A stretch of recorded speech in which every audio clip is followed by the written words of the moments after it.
आधी रात के उस सुनसान पहर में नदी किनारे खड़ी वो पुरानी टपरी किसी भूले हुए राज की तरह अंधेरे में सिमटी थी। बाहर बारिश पागलों की तरह बरस रही थी और भीतर बैठे चार लोग ऐसे चुप थे जैसे हर किसी के पास कोई ऐसा सच हो जिसे बोलते ही रात और भारी हो जाए। लो भैया, चाय गरम है, गिलास कस के पकड़ो, नहीं तो इस हवा में हाथ भी पत्थर हो जाएंगे। हवा नहीं बाबा, ये तो जैसे हड्डियों के अंदर उतर रही है। ऐसी ठंड मैंने पहाड़ पर भी नहीं देखी। ठंड से ज्यादा ये जगह काट रही है। बाहर नदी, ऊपर ये रात, और ये टपरी भी जैसे बस सांस भर रही हो। मुझे तो उस खटखट की आवाज अच्छी नहीं लग रही। हवा है या कोई बार बार बाहर से हाथ मार रहा है। तीनों मुसाफिर एक दूसरे के लिए अजनबी थे, मगर उस रात डर ने उन्हें एक ही मेज पर ला बैठाया था। हर गिलास से उठती भाप उनके चेहरों को ढकती और फिर बिजली चमकते ही उनके भाव साफ कर देती। बनावटी हिम्मत, भीतर का कांपता हुआ मन। रात लंबी है, ऐसी रातों में लोग बात करते रहें तो अच्छा रहता है। चुप्पी कभी कभी अच्छे लोगों को भी गलत चीजें सुनवा देती है। गलत चीजें? कैसी गलत चीजें बाबा? आप तो ऐसे बोल रहे जैसे इस टपरी की अपनी कोई आदत हो। हर जगह की आदत होती है बेटा।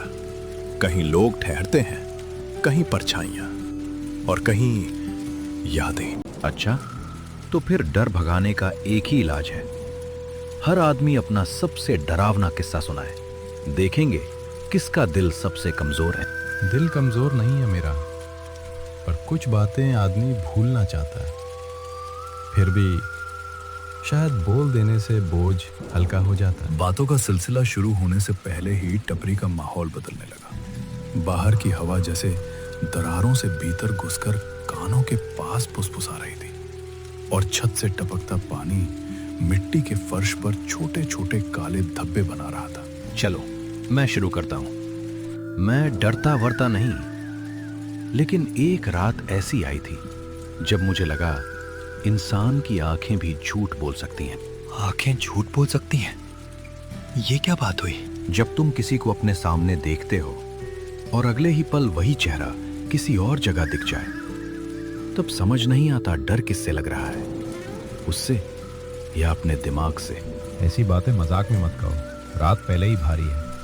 कुछ नाम, कुछ चेहरे, उन्हें पुकारना अच्छा नहीं। सही कह रहा है। रात में कहीं बात दीवारें पकड़ लेती हैं, फिर लौटाकर ऐसे सुनाती हैं कि आदमी अपनी ही आवाज से डर जाए।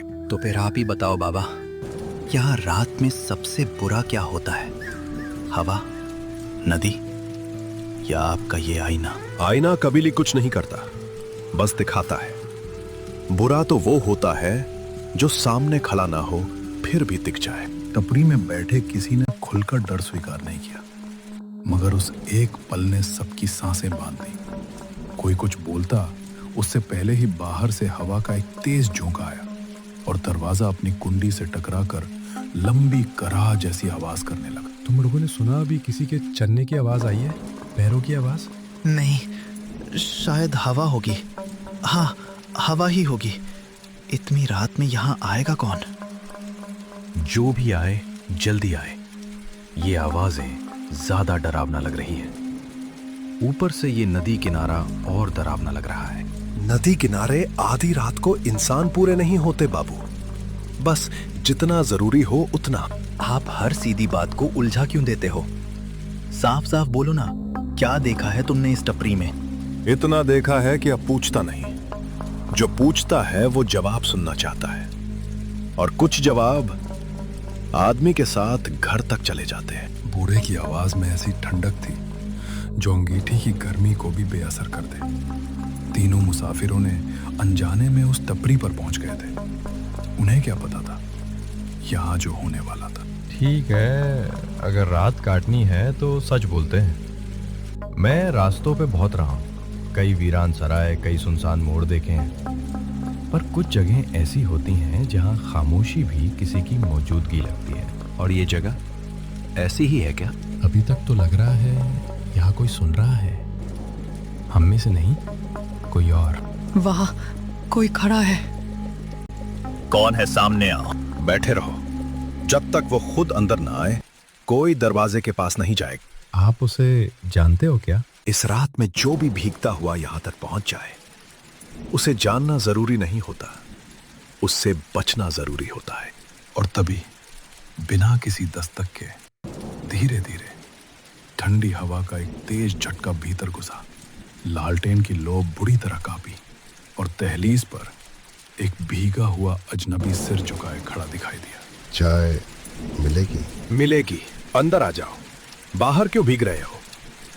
तुमने देखा? ये चला, लेकिन आवाज नहीं हुई। चुप रहो, शायद हमें ही लग रहा है।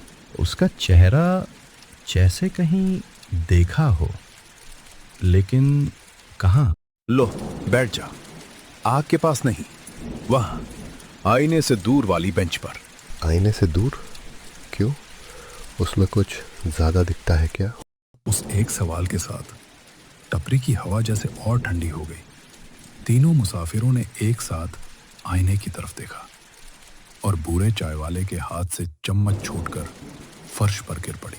तुम पहले कभी यहां आए हो क्या? मैं नहीं, लेकिन लगता है ये जगह मुझे बहुत पहले से जानती है। बाहर नदी गरजी, भीतर लालटेन की लौ अचानक लंबी हुई और फिर सिकुड़ गई। टपरी में बैठे चारों लोगों को उस पल पहली बार लगा कि शायद वे अकेले नहीं हैं और असली रात अभी शुरू हुई है। शकील की नजर अनायास आईने पर पड़ी और उसका गला सूख गया। बाकी सब जैसे तैसे अपनी जगह बदल रहे थे, मगर आईने में बैठा भीगा आदमी जरा देर से मुस्कुरा रहा था। सीधी बात करो, कौन हो तुम और ये सब कैसे जानते हो? मैं नहीं जानता, आईना जानता है।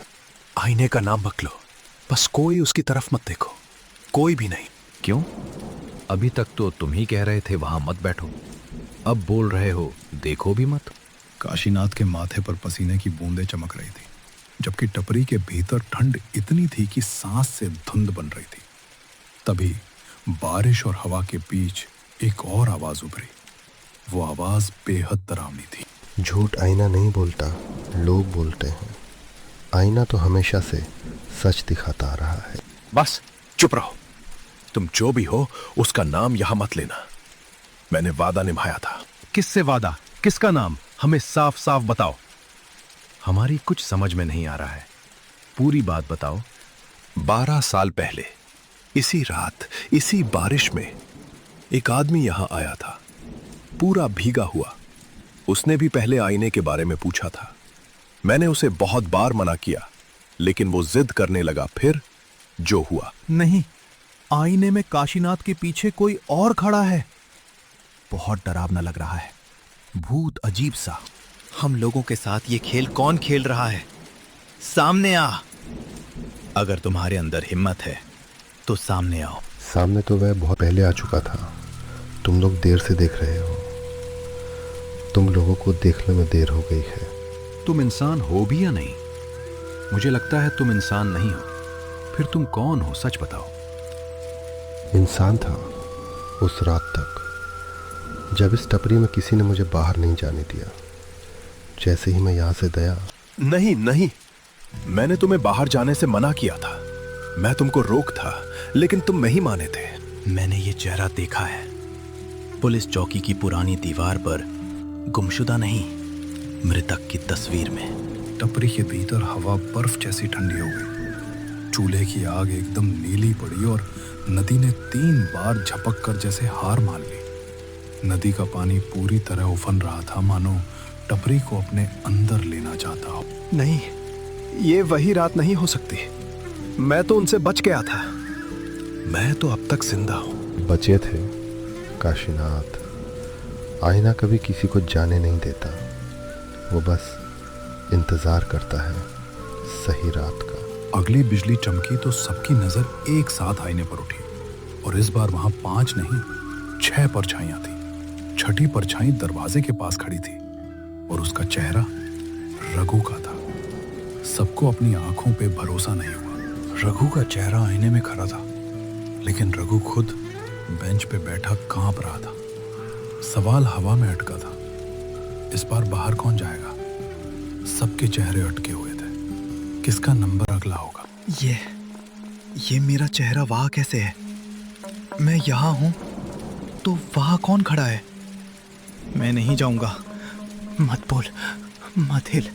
मुझे लग रहा है अगर तू हिला तो वो भी हिलेगा, लेकिन अपने आप। अजनबी, तू है कौन और हमसे क्या चाहता है? हमने तुम्हारा क्या बिगाड़ा है? हमें छोड़ दे। मैं कुछ नहीं चाहता। चाहत तो इस जगह की है। ये हमेशा अधूरा हिसाब पूरा करवाती है। चुप चुप हो जा। मैंने सब भूल दिया था। मैंने उस रात को यहीं दफना दिया था।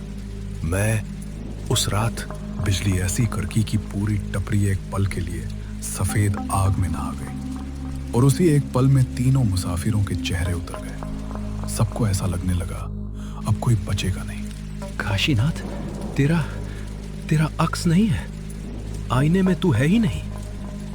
तू तो आईने में दिख नहीं रहा है। नहीं, ऐसा नहीं हो सकता। मैं यहीं खड़ा हूं। मैं दिख क्यों नहीं रहा? क्योंकि शायद जो आदमी हमारे सामने खड़ा है वो यहाँ है ही नहीं, या बहुत पहले से नहीं है। चुप! मुझे मरा हुआ मत कहो। मैं सांस ले रहा हूं, बोल रहा हूं, तुम्हें देख रहा हूं। सांस और मौजूदगी एक बात नहीं काशीनाथ। कुछ लोग हादसे के बाद भी आदत से जीते रहते हैं। ये कैसी बदबू है? गीली राख, जैसे यहाँ बहुत पुरानी आग लगी हो। यहाँ कुछ तो हुआ है। आग? हाँ, मैंने सड़क पर आते वक्त सुना था। लोग कहते थे नदी किनारे की पुरानी टपरी बरसों पहले जल गई थी। उसमें कोई भी इंसान जिंदा नहीं बचा था, ना टपरी बची थी। बाबा, अब सच बताओ, हमें अब सच जानना है। इन मीठी बातों में अब नहीं आने वाले हैं। जो बोलो सच बोलो। ठीक है, तुम लोगों को सच जानना है ना? चलो मेरे साथ नदी के किनारे वाले कब्रिस्तान पे। वहां जाके तुम सबको सच्चाई का पता चल जाएगा। उस रात आखिर हुआ क्या था? क्यों लोग उस रात का नाम लेने से भी डरते हैं? क्या उस भूतिया कब्रिस्तान में जाना पड़ेगा जिसमें लोग दिन में जाने से डरते हैं? बाबा, आपका दिमाग तो सही है ना?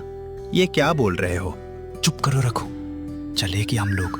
बाबा, चाहे कितना भी डरावना कब्रिस्तान हो, चलिए, पीछे नहीं हटेंगे।